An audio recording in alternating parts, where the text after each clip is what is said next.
going to take up is HB 647, Community Association Fire and Life Safety Systems.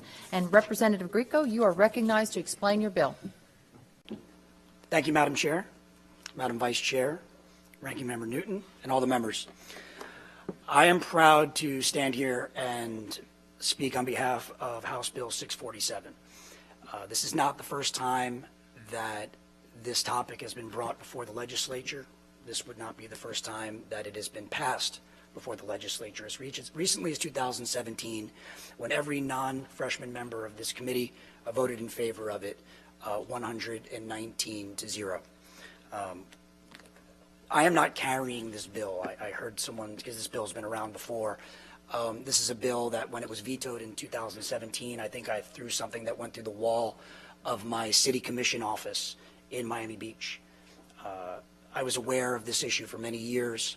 It affects thousands of my constituents, and it affects tens of thousands of our constituents statewide, as you may be aware from the voluminous emails you've received, each of one I've printed out for you if you'd like a copy of it.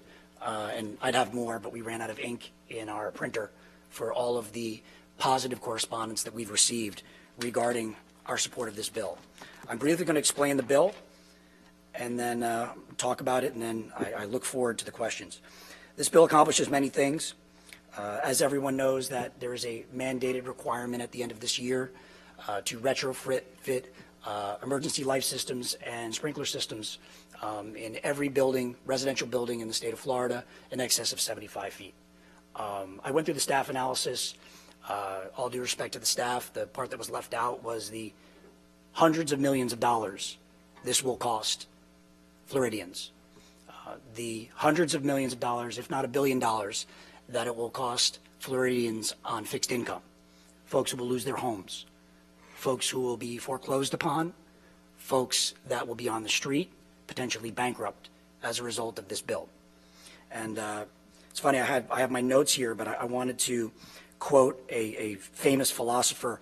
His name is Representative Randy Fine, who gave a quote about 5 minutes ago. To oppose a bill that keeps things the way they are puts us in the twilight zone. We just heard that about 5 minutes ago. This bill essentially keeps us the way that we are, as opposed to putting people on the street and having them lose their homes. For my Democratic brothers and sisters, this is about affordable housing. For my Republican brothers and sisters, this is about regulation or the lack thereof, and letting people make a choice as to how they want to live their lives.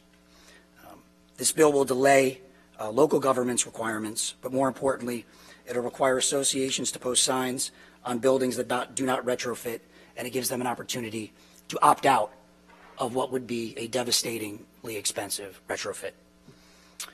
It increases the voting percentage to forego retrofitting to 2/3, and it also requires, if you want to undo that vote, it requires 2/3.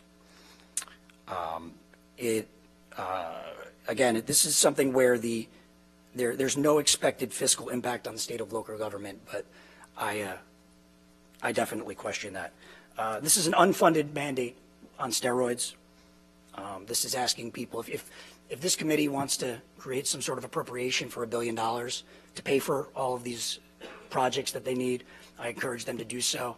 I have people that stood the polls for me who are affected by this, who have called me with tears in their eyes. I've had several of your constituents call me directly in my office with tears in their eyes regarding this issue.